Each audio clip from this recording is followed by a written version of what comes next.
Welcome back to a Book a Day podcast. In the next few days, I'm going to be discussing books and writings on the theme of jealousy and envy. These two are slightly different things, but often we use the term jealousy for both cases. When you feel jealous or when you feel envious, in both cases, we use the term jealousy. But I'll be discussing books around these two ideas. And today, I've got a book with me which is a really short one called Jealousy, but it has been extracted from a really long book which is called In Search of Lost Time by Marcel Proust.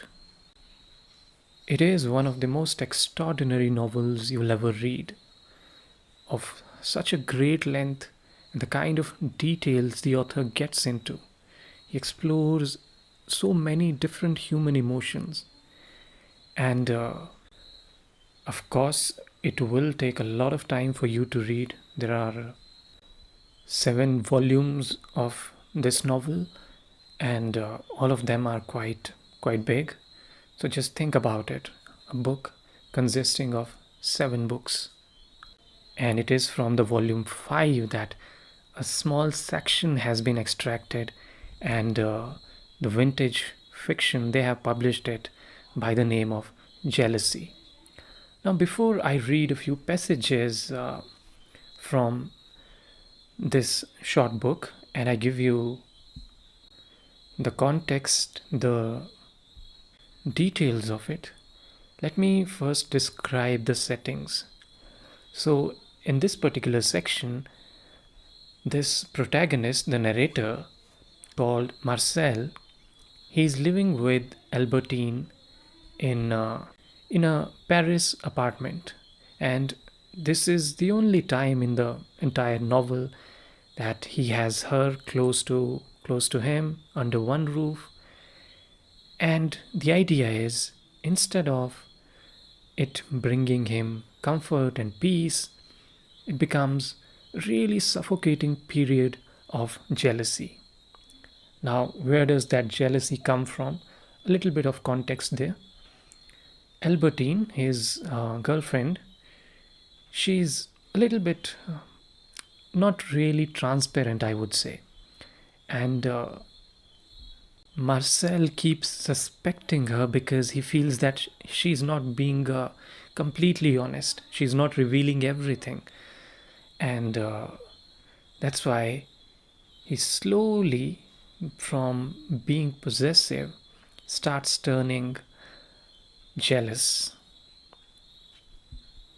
And you can also see the idea that how possessiveness in his case is disguised as love, because he really wants to possess, really wants to control her. But ironically, the more he controls her, the more she slips away from him, at least emotionally. But the interesting thing is, all these emotions have been described in detail. He's being self aware about it. So, the narrator is describing all of this in first person, all the details of what he's feeling. And combine that with Proust's insights into a narrator's mind and all his long sentences. That really makes it such an insightful read. So now that I've given you the context, the settings, let me read a few passages for you, and I really hope it'll give you more details about the story, and you'll also get to enjoy Proust's writing. Although you'll really have to focus because there are going to be long sentences, they just go on and on and on. That's why I will really need your attention. Now, with all that context in our minds, let me narrate a few passages. The first one is just about the beginning of this feeling. Let me read it for you. No matter, I was only too happy, as afternoon turned to evening, that the hour was not too far off when I should be able to look at Albertine's presence for the appeasement which I needed. Unfortunately, the evening that followed was one of those when his appeasement, rather this appeasement, was not forthcoming. When the kiss that Albertine would give me when she left me for the night, very different from her usual kiss, would no more soothe me than my mother's kiss had soothed me long ago. On days when she was vexed with me and I dared not call her back, although I knew that I should be unable to sleep, such evenings were now those on which Albertine had formed for the next day some plan about which she did not wish me to know. Had she confided it to me, I would have shown an eagerness to ensure its realization that no one but Albertine could have inspired in me. But she told me nothing, and she had no need to tell me anything. As soon as she came in, before she had even crossed the threshold of my room, while she was still wearing her hat or toque, I had already detected the unknown, restive, desperate, uncontrollable desire. These were often the evenings when I had awaited her return with the most loving thoughts, and looked forward to throwing my arms around her neck with the warmest affection. Alas, misunderstandings such as I often had with my parents, whom I would find cold or irritable when I ran to embrace them, overflowing with love, are as nothing in comparison with those that occur between lovers. The anguish then is far less superficial, far harder to endure. It has its seat in a deeper layer of the heart. So that was the passage. As you can see, how beautifully the details have been laid out. Such small misunderstandings, such insignificant thoughts sometimes can lead to something drastic because they've been growing in our heads. Now, let me read another passage which gets to the emotions of it, the depth of it. And once again, you will see how wonderfully he gets into the details. So let me read now. More often than not, a body becomes the object of love only when an emotion, fear of losing it, uncertainty of getting at it, melts into it. Now, this sort of anxiety has a great affinity for bodies. It adds to them a quality which surpasses beauty itself, which is one of the reasons why we see men who are indifferent to the most beautiful women fall passionately in love with others who appear to us ugly. To such beings, such fugitive beings, their own nature and our anxiety fasten wings. And even when they are with us, the look in their eyes seems to warn us that they are about to take flight. The proof of this beauty, surpassing beauty itself, that wings add is that often for us the same person is alternately winged and wingless. Afraid of losing her, we forget all the others. Sure of keeping her, we compare her with those others whom at once we prefer to her.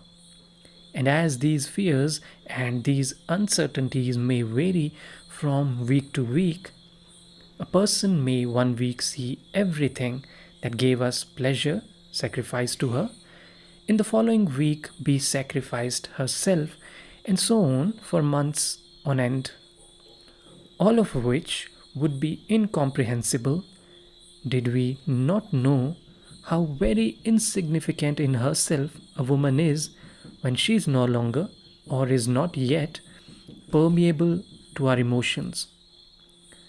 And of course, if we speak of fugitive beings, it is equally true of imprisoned ones, of captive women, whom we think we shall never be able to possess. Hence, men detest procuresses because they facilitate flight and dangle temptations. But if, on the other hand, we are in love with a cloistered woman, we willingly have recourse to a procuress to snatch her from her prison and bring her to us.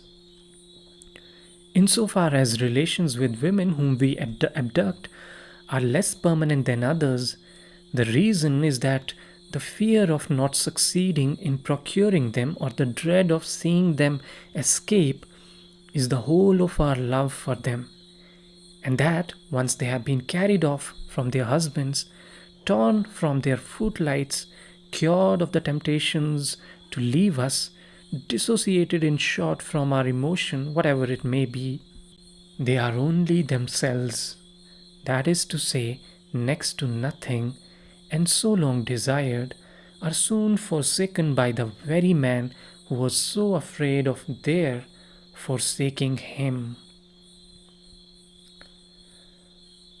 Once again, a brilliant insight to a man's mind, and how this idea of possession comes and how they think about it and how it can get really toxic when it gets to the extremes. And now this short passage where he talks about these troubles and pains of love. Let me read it for you.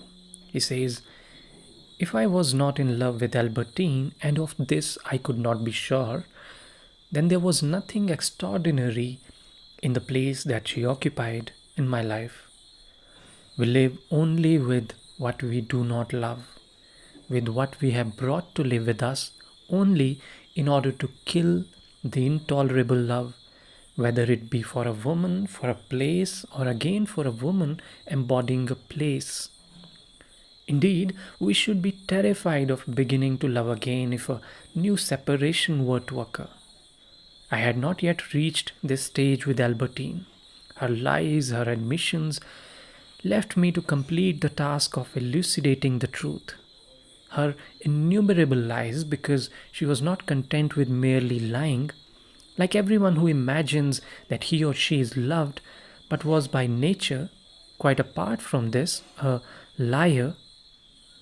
Her admissions, because being so rare, so quickly cut short, they left between them, insofar as they concerned the past, huge blanks over the whole expanse of which I was obliged to retrace, and for that, first of all, to discover her life."